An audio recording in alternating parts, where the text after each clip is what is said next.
Guys, kaya kami ngayon Gran Villas. Dito kami sa Quezon City. Bali, yung helper ko, ito, tuturuan ko siya ngayon. Ayan guys, oh. O, diba? Ang bilis oh, Kuya Sam.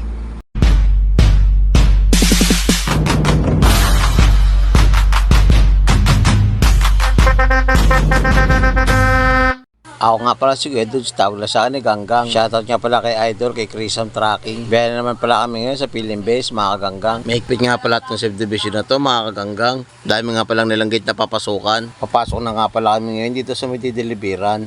Bago nga pala kami makapunta, kailangan namin pagdaanan itong barangay gwardiya na to. Medyo mahigpit nga pala mga gwardiya rito. Buti na lang, meron na kaming papel na katunayan na nanggaling kami sa kabilang gate. Kasi pag wala kang ipinakit ng ganyan, hindi ka rin makadaan sa gwardiya na to. Ang dami kasing gate dito, mga kaganggang. At sa wakas, nakapasok na nga pala kami dito ngayon sa loob ng subdivision. Masayang-masaya nga pala yung pahinanti ko kasi first time yung makadaan sa gwardiya na siya may drive ng truck. Tuwa nga pala yung pahinanti ko kasi pinagkatiwala ko sa kanya yung manibela. Tiwala rin naman kasi akong turuan siya. Kapag masisipag talaga mga pahinanti, binibigyan talaga sila ng gantimpala. Sa ganitong paraan, makatulong tayo sa kanila sa lahat ng mga sakripisyo rin na ginagawa nila tungkol sa truck. Ganon talaga mga kaganggang kasi dinanas ko rin yan. Bago nga pala ako naging driver, nang uturin din ako ng driver para maturuan din ako magmaneho. Kaya yung mga natutunan ko sa pagmamaneho ng tinuruan ako, ina-apply ko naman ngayon sa pahinanti ko. Darating ang mga panahon na magkakaroon din sila ng sarili nilang unit na i-drive. Ganon talaga mga kaganggang, pag mga pahinanti masisipag, binibigyan talaga natin mga driver ng reward para mas lalo pa silang sumipag sa mga trabahong ginagawa nila. Hindi nga lang pala siya yung regular kong pahinanti kasi yung regular kong pahinanti hindi nakasama at may pilay kamay. Wala kasing biyahe itong tropa ko na to kaya sinama ko na lang. Kung sino man kasi mga sumasama sa akin, itinuturuan ko na rin ng basic kung paano magmaneho. Ayun ito ang pahinanti ko na to. Meron na itong lisensya pero hinaasa pa siya.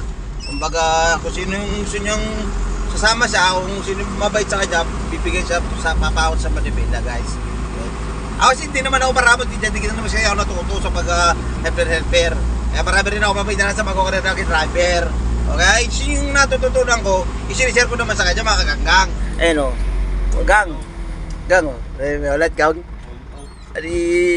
Guys, sa mga tropa na nakakalala rito kay Jerry Calves, driver na po yan. Ayaw lang niya talagang mag-apply pa sa iba.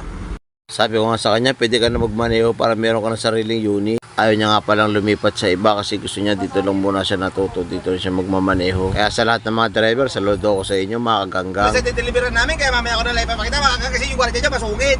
Alam nyo naman mga gwardiya pag sa subdivision, diba, masusungit. Kaya kakat muna natin itong video. So maraming salamat sa inyo guys. Mamaya na na-update ko kayo. Bambang, gagangit.